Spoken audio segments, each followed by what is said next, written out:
বাংলাদেশের উন্নয়নের কারণে আপনাকে বেঁচে থাকতে হবে, আপনার বেঁচে থাকা দরকার। ত্রয়োদশ জাতীয় সংসদ নির্বাচন অনুষ্ঠিত হয়েছে।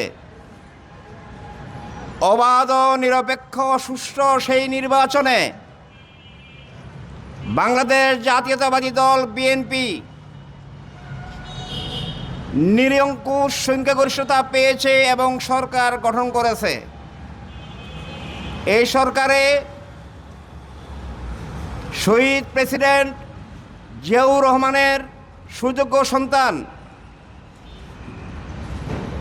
বিএনপির চেয়ারপারসন এবং ফেনী 1 আসন থেকে 3বারের নির্বাচিত এমপি, 3বারের প্রধানমন্ত্রী বেগম খালেদা জিয়ার সন্তান তারেক রহমান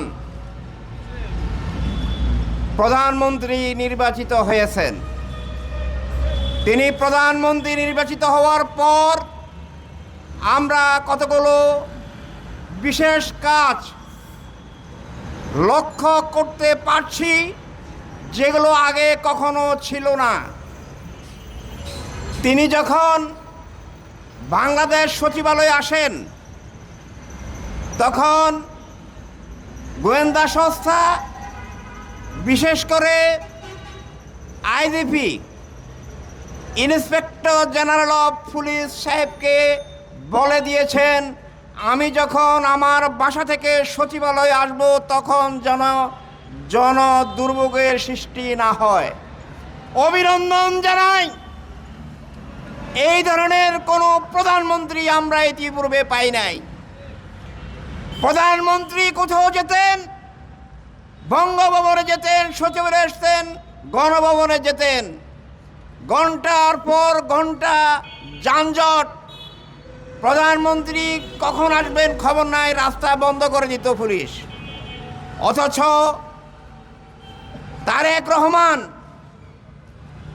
গণপ্রজাতন্ত্রী বাংলাদেশ সরকারের মাননীয় সুযোগ্য প্রধানমন্ত্রী তারেক রহমান কখন সচিবালয়ে আসবেন কেউ জানে না।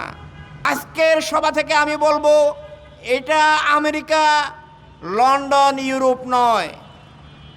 সেহেতু আপনি এভাবে যদি আসতে পারেন অবশ্যই ভালো, তবে আপনার ব্যক্তিগত নিরাপত্তার বিষয়টি মনে রাখতে হবে। পুলিশ যদি আপনাকে নিরাপত্তা না দেয়, আপনার নিরাপত্তার একটা ব্যাপার আছে। বাংলাদেশের কারণে, বাংলাদেশের উন্নয়নের কারণে আপনাকে বেঁচে থাকতে হবে, আপনার বেঁচে থাকা দরকার।